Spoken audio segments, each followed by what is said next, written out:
Alberta Premier Jason Kenney had a big announcement today discussing some of the criticisms his province has received in regards to his government's handling of the COVID-19 pandemic. To talk about this in more detail is the Alberta correspondent with the National Post and our legislative reporter Tyler Dawson joining us from Edmonton.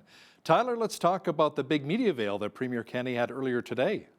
Yeah, so this was supposed to be a media availability on Tuesday evening, and there was supposed to be an update then on some rapid test stuff, some booster stuff, and some loosening of restrictions for Christmas. And that, of course, didn't happen. Instead, the premier was on a call with the other premiers in the country and the prime minister to discuss the Omicron variant and what was going to happen. So that briefing sort of got moved to Wednesday morning, which felt very strange. I have to say that we weren't all clustering at 3:30 in the afternoon. But the gist of the announcement is basically this: there's going to be rapid tests available at a number of pharmacies and Alberta Health Services sites around the province. Each person will be able to get, I believe it is 5 tests, and these will be used, sort of over the holiday season or whatever to help keep safe if you're having a Christmas gathering. There was also an announcement on the expansion of boosters. So it's now everyone over the age of 50 years old, plus all healthcare workers are now eligible for a booster shot.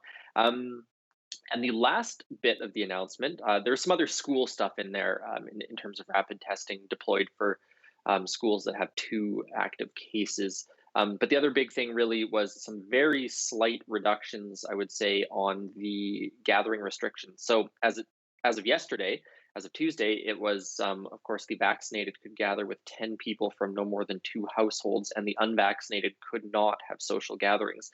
So those have been relaxed a little bit. The new rules are you can have up to 10 adults gathered, and kids like up to 17 aren't counted. And those can come from any number of households. So it's not as limited.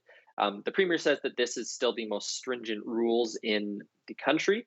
The question is going to be whether or not that remains the case over the next sort of 24 hours, depending, because other provinces that have like 25 people are allowed to gather presumably are going to be bringing in new restrictions shortly. But this feels like the first sort of major COVID announcement we've had in quite some time, and very much a reminder that this thing is still with us. And it's at the same time, it's also good news, some of the loosening of the restrictions as we head into the Christmas break, as families gather once again. So that is some good news here. Now, Tyler, there were some big stories that came out of the legislature. Let's do kind of a year in review here. And one of the first big news stories of 2021, not to mention the pandemic, was Aloha Gate. No, there were, 5 MLAs and 1 cabinet minister who traveled abroad, plus some 9 staff. Now, this obviously infuriated a lot of Albertans who at the time hadn't left their houses for many months.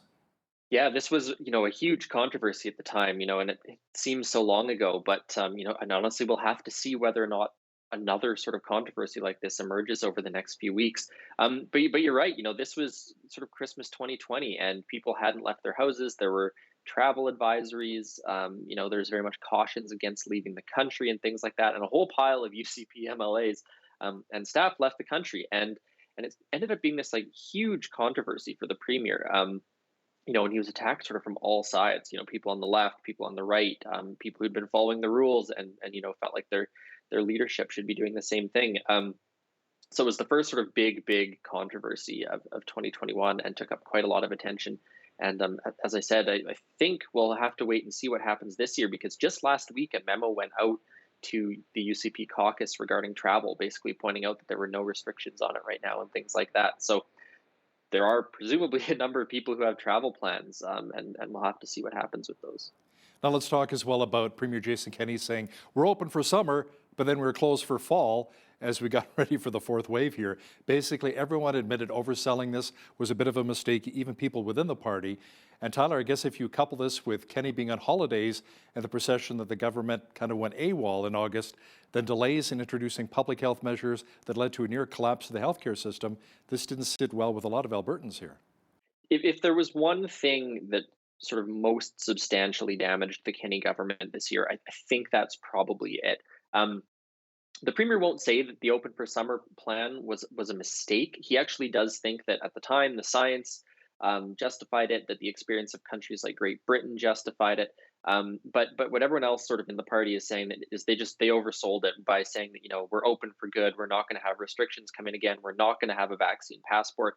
The certainty with which some of those statements were made really I think, harmed the party coming into the fall. And then, of course, as you mentioned, Kenny himself was on vacation for a couple weeks in sort of early August and returned. And about the time that cases really started climbing, and he was sort of working from Calgary for a week, and there hadn't been a briefing, and the health minister, who was Tyler Shandor at the time, hadn't actually been seen since late July. So there was this real perception that, who was manning the controls, and it was very, very controversial, and it felt to many Albertans like the new restrictions that came in early September were just much, much too late. And then of course we were right into the fourth wave, which, as you mentioned, brought the healthcare system sort of within days of a collapse and having to introduce triage protocols to determine who would get care.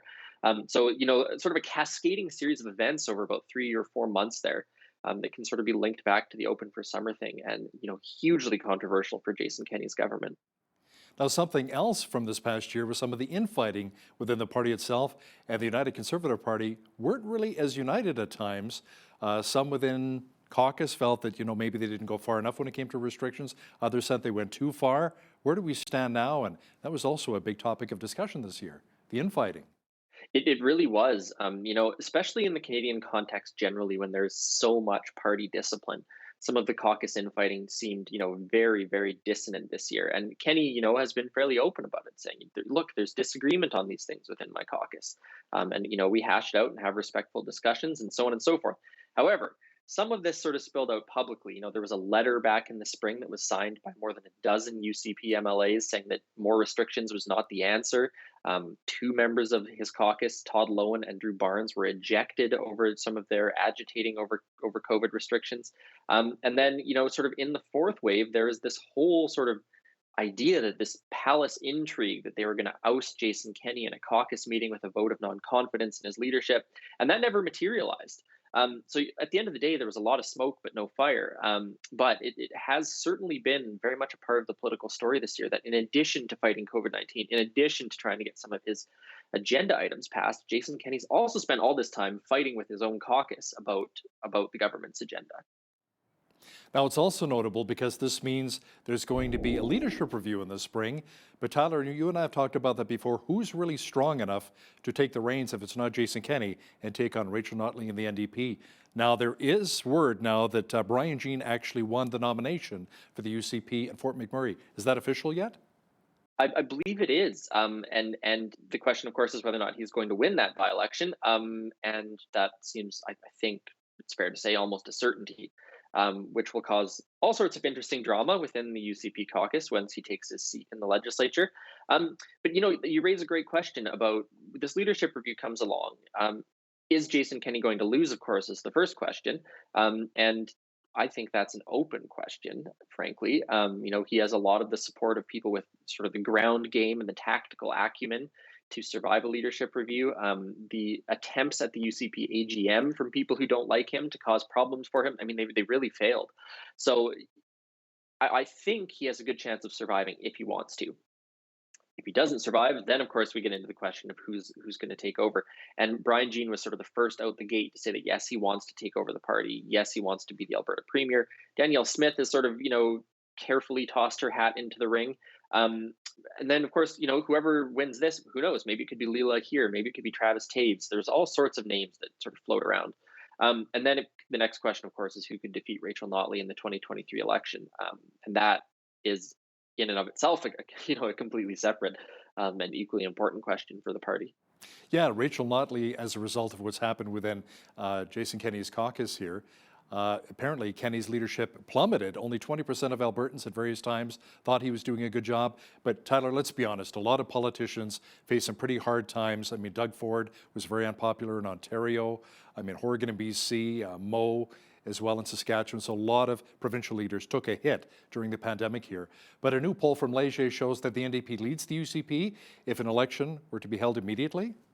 That's right. The polling shows a fairly commanding lead for Rachel Notley's New Democrats, and I don't really think that's surprising when you look at sort of the number of people who in other polls have said they really don't approve of Jason Kenney's governance. As you said, about 20% of people feel that he hasn't done a very good job, and then even within those who voted for the UCP, only about 40% approve of Kenny's performance. So really, really bad polling numbers for Jason Kenney. I mean, there's no way around that. Even people close to Kenney are going to say that those numbers are dismal. Of course, it's just polling. The election's a long way out. A whole lot of things could change. But the point of this is to point out that over the last year, Rachel Notley has had sort of a good year by as a result of how bad Jason Kenney's year has been. She's been able to hammer him on COVID policy. She's been able to hammer him on some of his legislative steps that they've taken, and has really been, I think, quite an effective opposition leader, and is really harnessing a lot of the discontent that Albertans are feeling, and harnessing some of that. So she's certainly riding a bit of a wave right now. The question, of course, as with everything else, is whether or not that's going to be sustained over the next several months, the next year and a half. And the NDP also out-fundraised the UCP this past year as well. So even some of the grassroots Albertans may be, their perception of the NDP may be shifting somewhat. So, but like you said before, the next provincial election's not till 2023. So this will give Jason Kenney and the UCP a chance to rebuild its party's image, the next year or so. Now, Tyler, the education curriculum was also another major political football in 2021. In fact, this week, the province announced it was going to make some revisions and delay implementation. Let's talk a bit about that. Yeah, so this has just been a huge controversy for them. The rewrite of the social studies curriculum was controversial right off the bat. Then once they sort of announced it, school boards were really reluctant to actually sort of take it up and introduce it for this sort of test phase. There were protests from teachers, there were protests from parents, and the government really stuck to its guns for a long, long time until sort of this week when they're going back and they've said they're going to relook at some of the controversial things. They've moved some items out of the curriculum. For example, there was some stuff about financial literacy that was in this social studies curriculum, and they said, well, no, that can probably be in like a health and wellness class. Sort of in response to concerns that there was just too much content in it. So, notable because they backed off on this a little bit. Notable, they're admitting a mistake a little bit. The other thing I think that's worth noting about this to some extent is it might also take some of the wind out of their opponent's sails. So I think there's a political tactical move there as well, to sort of say, we changed a little bit. Now you can't attack us quite so effectively. So a couple things I think happening with that decision. Now, it's also worth noting that the UCP did some solid governing this year. They've continued to move on legislative items with a lot more vigor than some other provincial governments. And one example, Tyler, the discussions of an Alberta provincial police force. It feels like a lifetime ago that the Fair Deal panel was meeting. They released their report, I think, in June 2020, which was like shortly after the first wave or second wave had peaked, I guess, and feels very, very strange in retrospect to think about it. But that's right. They did this whole study on the Alberta Provincial Police Force, ran the numbers a little bit, saying that it would be, maybe a little bit more expensive than the RCMP, but you might get better service in rural areas, more culturally appropriate service, better response times, things like that. But it's just a really good example of how the UCP has done actually quite a bit in the midst of the pandemic. There was some election rules overhauls recently. They've just legislated a lot throughout the pandemic, which, as you mentioned, is really notable compared to other provinces. But the one that sort of sticks out in my memory is the Alberta Provincial Police Force, because it's a big deal. It's a fair deal promise, and also it just has like absolutely nothing to do with the pandemic. So it just sort of shows that the wheels of government, are sort of turning behind the scenes, even if they're not, they're not making headlines every single day. Now, on the municipal election ballot was the equalization referendum question. This is probably a big win for Jason Kenney because 63% of Albertans said, it's time for reform. So that, in fact, was a big win for the Kenney government.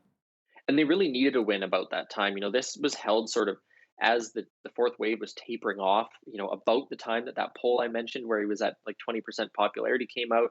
And this equalization referendum could have really been, a referendum on Jason Kenney's leadership himself.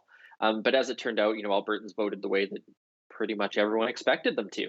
This was a Fair Deal panel recommendation as well, I should note, that this be held in conjunction with the municipal election. And the question, of course, as we've talked about before, is now that 63% of Albertans voted in favor of removing the principle of equalization from the Constitution.